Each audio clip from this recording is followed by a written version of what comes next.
Hi, welcome to chemistry unfold platform.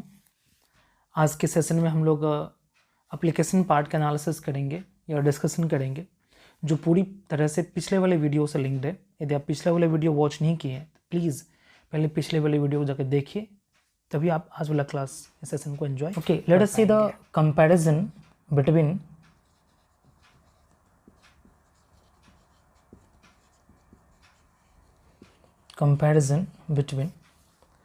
charge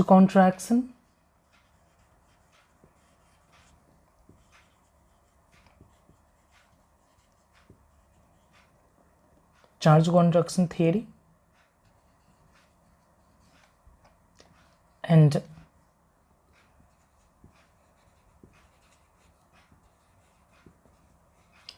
shielding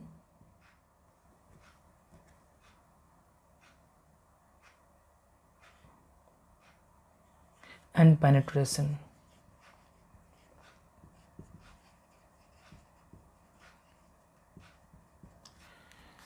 okay, यदि मैं इसको दो पार्ट में स्प्लिट कर दूं,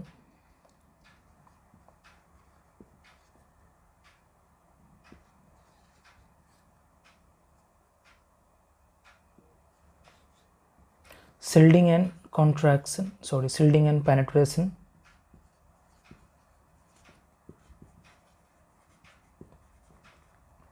और मैं दूसरा पार्ट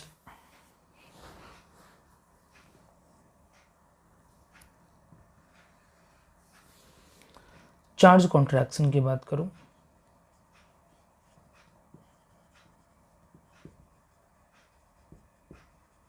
तो आपने ये ऑब्जर्व किया है, यदि मेरे फर्स्ट वीडियो लेक्चर को देखेंगे या देखे हैं, ओके, आपने शेल्डिंग और पेनिट्रेशन इफेक्ट में ये ऑब्जर्व किया होगा, वहाँ पे डिजेनरेसी ऑफ शेल स्प्लिट करता है, और सेल की डिजेनरेसी स्प्लिट करने की वजह से शेल एक्सपेंशन होता है।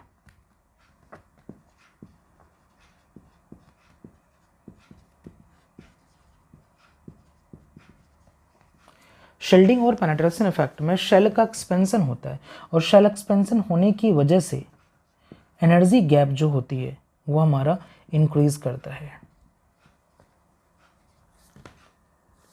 आपने देखा होगा वहाँ पे जब इलेक्ट्रॉन्स नहीं होता है तो वहाँ पे 2s और 2p की एनर्जी गैप, ये सपोज मैं थर्ड सेल की बात करूँ, 3s 3p और 3d एनर्जी सेम होती है जब इलेक्ट्रॉन्स नहीं होता। जैसे इलेक्ट्रॉन्स इस सेल में एंटर करता है तो 3s नॉर्मल कंडीशन से कॉन्ट्रैक्ट होके नीचे आ जाता है,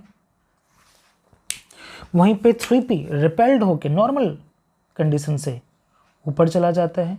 यदि मैं 3p को शो करूं तो आप ऐसे दिखा सकते हैं, और 3p 3d more effectively repelled होके एक लार्ज एनर्जी गैप में चला जाता है। ये आपका 3d था। यहाँ पे शेल एक्सपेंड हुआ, पहले नॉर्मल साइज सेल का ये था, इलेक्ट्रॉन्स एंटर करते ही शील्डिंग और पेनिट्रेशन की वजह से डिजेनरेसी सेल को स्प्लिट कर जाती है, और इस तरह से शेल का एक्सपेंशन हो जाता है। अब रेडियाई, यदि सपोज ये हमारा न्यूक्लियस है, रेडियाई अब एटम का ये हो गया।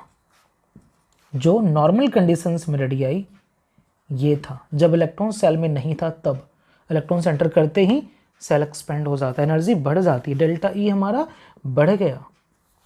पहले एनर्जी गैप इतना था जब इलेक्ट्रॉन्स नहीं था, इलेक्ट्रॉन्स एंटर करते ही एनर्जी गैप बढ़ जाती है। ये आपने शील्डिंग इफेक्ट और पेनिट्रेशन इफेक्ट में देखा है। यदि आप नहीं देखें तो प्लीज़ जाकर उस वीडियो को जरूर एक बार वॉच कीजिए। आपने चार्ज कॉन्ट्रैक्शन में क्या देखा? चार्ज कॉन्ट्रैक्शन में शेल जो यहाँ पे एक्सपेंशन होता है, चार्ज कॉन्ट्रैक्शन में शेल का कॉन्ट्रैक्शन होता है, और शेल कॉन्ट्रैक्शन की वजह से क्या होता है? शेल कॉन्ट्रैक्शन में जो एनर्जी गैप यहाँ पे एक्सपेंशन में इंक्रीज करता है, कॉन्ट्रैक्शन में डेल्टा ई हमारा डिक्रीज करता है।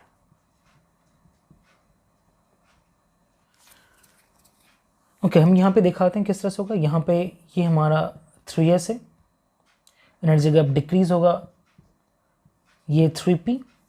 नॉर्मल कंडीशंस में 3d कहीं यहाँ ऑब्जर्व होता, पर चार्ज कॉन्ट्रैक्शन की वजह से 3d हमारा लोअर्ड हो जाता है कुछ इस तरह से। ये रहा हमारा 3D। चार्ज कॉन्ट्रैक्शन की वजह से, और ये एनर्जी गैप हमारा लोअर्ड होके ये हो जाता है डेल्टा ई हमारा डिक्रीज किया, जबकि नॉर्मल कंडीशंस में जब चार्ज कॉन्ट्रैक्शन नहीं होती है तो डेल्टा ई हमारा ये होता है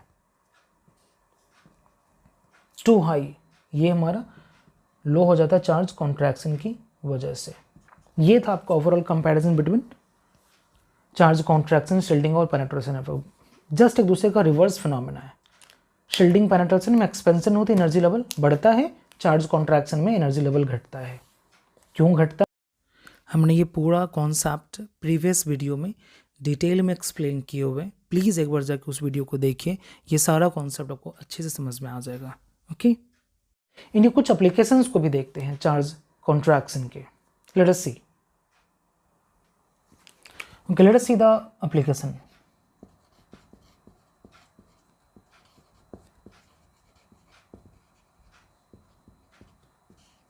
सपोज मैं बात करूं फास्फोरस एटम का ही, एटॉमिक नंबर 15 है, 1s2, 2s2, 2p6, 3s2, 3p3 और 3d इसका वैकेंट है। Late us see the box diagram.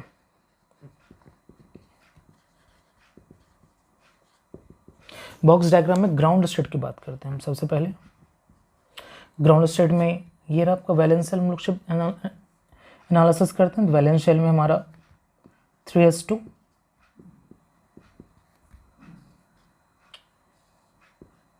थोड़ा सा एनर्जी गैप में 3p होगा, 3p3, 1 2 3, थोड़ा सा हाई एनर्जी गैप में 3d होगा, लाइक दिस। अभी ये एनर्जी गैप टू हाई है, अभी ये एनर्जी गैप टू हाई है। This is a delta E, ये ना 3s से 3d के बीच का एनर्जी गैप, ये आपका 3d 0 है अभी। यदि मैं फास्फोरस से एक लोअर इलेक्ट्रोनेगेटिव एटम लाइक अ PH3 अटैच कर दूं, तो PH3 का स्ट्रक्चर आप कैसे ड्रॉ करते हैं? Like this. ये रहा पार्शियल नेगेटिव और ये रहा पार्शियल पॉजिटिव। फास्फोरस से पार्शियल नेगेटिव चार्ज है, मतलब चार्ज कॉन्ट्रैक्शन होगा नहीं और एक्सपेंशन होगा। ये एनर्जी गैप घटेगा नहीं और बढ़ेगा, एनर्जी गैप बढ़ेगा। ये इलेक्ट्रॉन को प्रमोट नहीं कर सकते, मतलब फास्फोरस कभी भी 3 से मैक्सिमम कोवेलेंसी शो ही नहीं करेगा यदि फास्फोरस से लोअर इलेक्ट्रोनेगेटिव एटम अटैच हो जाए तो। मतलब फास्फोरस यदि एक ऐसे एटम से अटैच हो जिसकी इलेक्ट्रोनेगेटिविटी लो है, फास्फोरस से the lower electronegative atom phosphorus से अटैच हुआ तो इसकी कोवेलेंसी ऑलवेज, फास्फोरस की कोवेलेंसी ऑलवेज 3 होगी, ऑलवेज भी 3 से मैक्सिमम कभी शो ही नहीं कर सकते। क्यों? इलेक्ट्रॉन आप प्रमोट ही नहीं कर सकते। शेयरिंग करने के लिए ओनली 3 इलेक्ट्रॉन्स रेडी है जब लोअर इलेक्ट्रोनेगेटिव एटम अटैच है तब। लेकिन यही केस है फास्फोरस का। हम बात करना सपोज PCl3 का, सेम कंडीशन होगा बट सिचुएशन डिफरेंट है। इस बार फास्फोरस PCl3 की बात करें तो यहाँ पे फास्फोरस के साथ हायर इलेक्ट्रोनेगेटिव एटम अटैच है, इस बार पार्शियल पॉजिटिव और ये पार्शियल नेगेटिव। चार्ज कॉन्ट्रैक्शन करवाएगा और चार्ज कॉन्ट्रैक्शन होने का मतलब है कि इस केसेस में जो ग्राउंड स्टेट लिखे जाएंगे वो यहाँ पे ये रहा 3s2, एनर्जी गैप थोड़ा लोअर्ड होगा,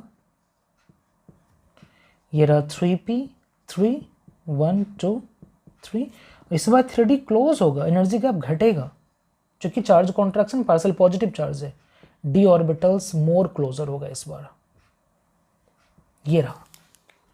अब यहाँ का एनर्जी गैप जो 3s और 3d के बीच का जो एनर्जी गैप है ये इस बार लो है, डेल्टा ई इस बार लो है। आप इलेक्ट्रॉन्स को इजीली प्रमोट कर सकते हैं। यहाँ पे बाय द वे मॉलिक्यूल्स हमने PCl3 लिया है, यहाँ पे भी फास्फोरस कोवेलेंसी 3 होगी क्योंकि ऑलरेडी 3 इलेक्ट्रॉन्स रेडी है शेयरिंग करने के लिए। लेकिन पॉसिबिलिटी ये है कि इस बार PCl5 भी एडजस्ट कर सकता है क्यों? चूंकि एनर्जी गैप लोअर है, एनर्जी गैप लोअर। यहाँ पे भी क्लोरीन हमारा अटैच है फास्फोरस से, जो फास्फोरस से क्लोरीन अटैच है, ये रहा पार्सल नेगेटिव और ये रहा parcel positive. Parcel positive charge है, एनर्जी गैप लोअर हुआ, इलेक्ट्रॉन्स इजिली प्रमोट कर सकते हैं यहाँ से यहाँ पे। यदि इलेक्ट्रॉन्स का प्रमोशन हुआ तो प्रमोशन होने के बाद क्या होगा? प्रमोशन होने के बाद वैकेंसी बढ़ जाएगी ना, वैकेंसी। प्रमोशन यदि हो जाता है, सपोज मैं एक एक्साइटेड स्टेट को शो कर रहा हूँ, तो ये रहा इस बार 3s1 एनर्जी गैप लोअर है, ये रहा 3p3 1 2 3 और d इस बार क्लोजर डिस्टेंस पे है, लोअर एनर्जी पे है, ये रहा 3d1 इलेक्ट्रॉन्स रेडिएट शेडिंग करने के लिए। We have 1 2 3 4 5 electrons. आराम से आप PCl5 मॉलिक्यूल्स का फॉर्मेशन कर सकते हैं और ये एग्जिस्ट भी करेगा। बट यहीं पे आपसे बोल दें क्या PH5 एग्जिस्ट करेगा? यहाँ पे फास्फोरस 5 बॉन्ड का फॉर्मेशन कर लिया और ये एग्जिस्ट भी करेगा। आप देख सकते हैं 1 2 3 4 5 इलेक्ट्रॉन्स रेडिएट शेडिंग करने के लिए। तो क्या यहाँ पे फास्फोरस PH3 तो एग्जिस्ट कर रहा था, क्या यहाँ पे PH5 एग्जिस्ट करेगा? नो। क्यों? एनर्जी गैप लोअर नहीं हुआ है। पार्शियल यहाँ पे तो फास्फोरस पे P और H बॉन्ड की बात करें तो ये रहा पार्सल पॉजिटिव और ये रहा पार्सल नेगेटिव। ये तो नेगेटिव चार्ज कैरी किया, ये तो और एक्सपेंड हो जाएगा, डेल्टा ई और हाई हो जाएगा, इलेक्ट्रॉन्स आप प्रमोट ही नहीं कर सकते। मतलब PH5 does not exist while PH3 exist. यदि आपसे क्वेश्चंस पूछा जाए why not PH5 exist, question ये PH5 इसलिए एग्जिस्ट नहीं कर सकता क्योंकि हाइड्रोजन के पास कैपेबिलिटी नहीं है इलेक्ट्रॉन्स को प्रमोट करा सके, क्योंकि वो एनर्जी गैप को और बढ़ा दिया है, घटाया नहीं है। यहाँ पे क्लोरीन क्या किया? क्लोरीन हायर इलेक्ट्रोनेगेटिव एलिमेंट होने की वजह से यहाँ पे चार्ज कॉन्ट्रैक्शन हुआ, चार्ज कॉन्ट्रैक्शन होने की वजह से ये एनर्जी गैप लोअर्ड हो गया है और एनर्जी गैप लोअर्ड हुआ, इलेक्ट्रॉन्स का ट्रांसफर ईजी हो गया। आराम से 5 इलेक्ट्रॉन्स रेडिएट शेडिंग करने के लिए आराम से फास्फोरस 5 कोवेलेंसी शो करेगा। यहाँ पे कह सकते हैं फास्फोरस जो है कोवेलेंसी 3 भी शो करेगा ग्राउंड स्टेट में और 5 शो करेगा हाईएस्ट या मीन एक्साइटेड स्टेट में। यहाँ की कोवेलेंसी हमारी 3 है जबकि यहाँ की कोवेलेंसी हमारी 5 है। ग्राउंड स्टेट में 3 बॉन्ड और एक्साइटेड स्टेट में 5 बॉन्ड। पर ये कब पॉसिबल है? जब कोई हायर इलेक्ट्रोनेगेटिव एटम अटैच होगा तब, अदरवाइज ये कैसे अलाउड नहीं? ये तो अलाउड है बट ये अलाउड नहीं है। होप सो इसका बेसिक कॉन्सेप्ट समझ में आया होगा कि फास्फोरस वेरिएबल कोवेलेंस कब शो कर रहा है, कब शो नहीं कर रहा है, क्यों शो कर रहा है, ये भी क्लियर हो गया होगा। एग्जाम्पल और लेते हैं। दूसरा एग्जाम्पल है, सपोज मैं सल्फर एटम की बात करूं, atomic number 60, 1s2, 2s2, 2p6, 3s2, 3p4, 3d इस बार खाली है। Late us see the box diagram. किसका? ग्राउंड स्टेट का, आई मीन वैलेंस शेल का।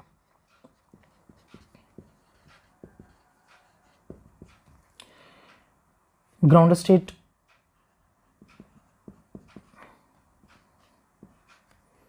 ये रहा 3s2, 3p थोड़ा सा एनर्जी गैप में होगा, 3p4, 1 2 3 4, 3d और एनर्जी गैप में होगा थोड़ा सा। ये रहा 3d, ये भी 3d 0। ये एनर्जी गैप अभी 2 हाई है। ये डेल्टा ई जो है 2 हाई। न्यूट्रल कंडीशंस में हम कुछ एग्जांपल्स को लेकर बात करते हैं। सपोज हम बात करें H2S मॉलिक्यूल्स का। H2S में हाइड्रोजन सल्फर बॉन्ड जो है, हाइड्रोजन की इलेक्ट्रोनेगेटिविटी कम होती है सल्फर से। यहां पे सल्फर पे पार्शियल नेगेटिव और हाइड्रोजन पे पार्शियल पॉजिटिव। हाइड्रोजन की इलेक्ट्रोनेगेटिविटी 2.1, सल्फर 2.5 के आसपास होता है। सल्फर पे जैसे पार्शियल नेगेटिव चार्ज आएगा, ये तो हाई पहले से था, ये और एक्सपेंड होके हाई कर देगा। यदि यहाँ हो भी जाता है तो भी सल्फर के लिए 2 इलेक्ट्रॉन्स रेडी है 3p4 में, आराम से 2 कोवैलेंट बॉन्ड का फॉर्मेशन करेगा।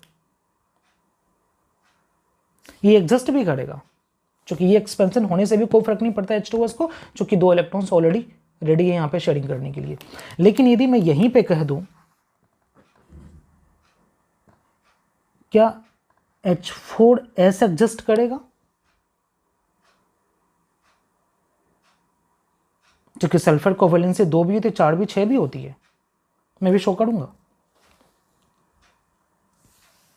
नहीं तो एक एग्जाम्पल और लेते हैं।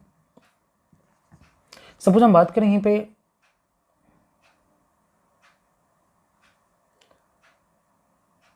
SF2 का, SF2 की बात करते हैं। SF2 में सल्फर और फ्लोरीन जो बॉन्ड है, सल्फर की इलेक्ट्रोनेगेटिविटी यहाँ गया पार्शियल नेगेटिव और इस पे पार्शियल पॉजिटिव। इस बार क्या होगा, सल्फर पार्शियल पॉजिटिव चार्ज है, charge contraction will take place, और चार्ज कॉन्ट्रैक्शन होगा तो ये एनर्जी गैप क्या होगी, डिक्रीज होगी। और डिक्रीज होने पे यहाँ पे जो ग्राउंड स्टेट है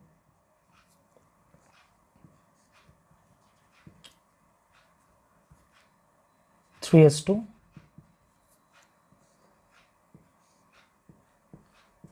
3p4 1 2 3 set is a 4, charge contraction हुआ है, d ऑर्बिटल्स क्लोजर डिस्टेंस पे आ जाएगा, ये रहा 3d 0।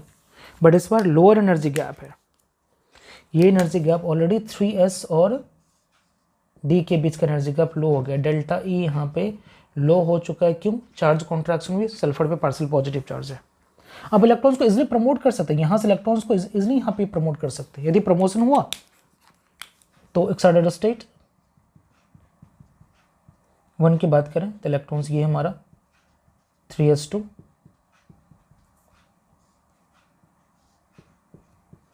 ये रहा 3p3 1 2 3, एनर्जी गैप लोअर इस बार डी में 3d1। अभी भी एनर्जी गैप लोअर है,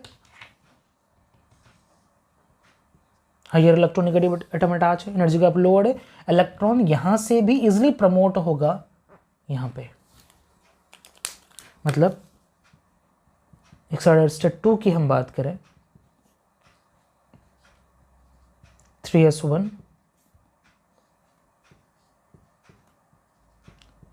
3p3 और ये रहा आपका 3d2। यदि मैं ग्राउंड स्टेट की बात करूं, only 2 electrons are ready for sharing.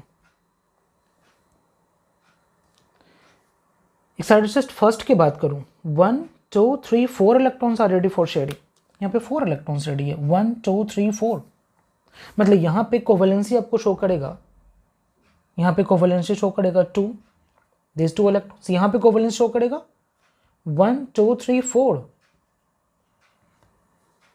और यहाँ पे कोवेलेंसी 1 2 3 4 5 6। मतलब यदि सल्फर किसी हायर इलेक्ट्रोनेगेटिव एटम से अटैच हो जाए तो कोवेलेंसी 2 4 6 शो कर सकता है। मतलब sulphur can be form SF2 SF4 as well as SF6. This all form can be exist because SF2 ground state में, SF4 excited state में और SF6 highest excited state में formations कर सकता है। ऐसा क्यों हुआ और ये वेरिएबल कोवेलेंसी क्यों शो कर रहे हैं, क्योंकि चार्ज कॉन्ट्रैक्शन हुई है d ऑर्बिटल्स s में, s और d के बीच में इलेक्ट्रॉन्स का ट्रांसफर इजी हो गया, इलेक्ट्रॉन्स का प्रमोशन इजी हो गया है, इसलिए ये सब का सब एग्जिस्ट करके यहाँ पे H2S को आप H4S लिख सकते हैं क्या, H6H लिख सकते हैं क्या, ये मॉलिक्यूल एग्जिस्ट करेगा? नो, वी कांट राइट, नहीं कर सकते ऐसा। H4S H6S does not exist, why? Because यहाँ पे HS में सल्फर पे पार्शियल नेगेटिव चार्ज, ये एनर्जी अब घटा नहीं है और ये और एक्सपेंड कर देगा, बढ़ा देगा। जब ये एनर्जी का बढ़ जाएगा तो इलेक्ट्रॉन्स का प्रमोशन अलाउड नहीं है, आप यहाँ पे इलेक्ट्रॉन्स को प्रमोट नहीं कर सकते, आप यहाँ से यहाँ इलेक्ट्रॉन को नहीं भेज सकते, नॉट अलाउड। अब यहाँ से इलेक्ट्रॉन को नहीं भेज सकते, not allowed, energy gap too high है। यदि आपसे बोला जाए कि ये मॉलिक्यूल एग्जिस्ट क्यों नहीं, यही सल्फर यहाँ पे वेरिएबल कोवेलेंस से शो कर रहा है, यही सल्फर यहाँ पे शो नहीं कर रहा है, या फिर ये मॉलिक्यूल एग्जिस्ट नहीं कर रहा है, क्यों?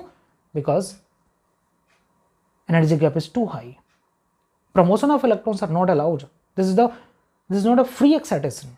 बट यहाँ पे फ्री एक्साइटेशन हो गया, किसकी वजह से? ये सबका सब फ्री एक्साइटेशन ही तो हो रहा है, किसकी वजह से? Just because of the presence of higher electronegative element which is attached with the central atom. ये देखो हायर इलेक्ट्रोनेगेटिव एटम जहां कहीं भी सेंट्रल एटम से अटैच होगा वो फ्री एक्साइटेशन कराना स्टार्ट कर देगा। क्यों? क्योंकि वहां पे चार्ज कॉन्ट्रैक्शन होगा।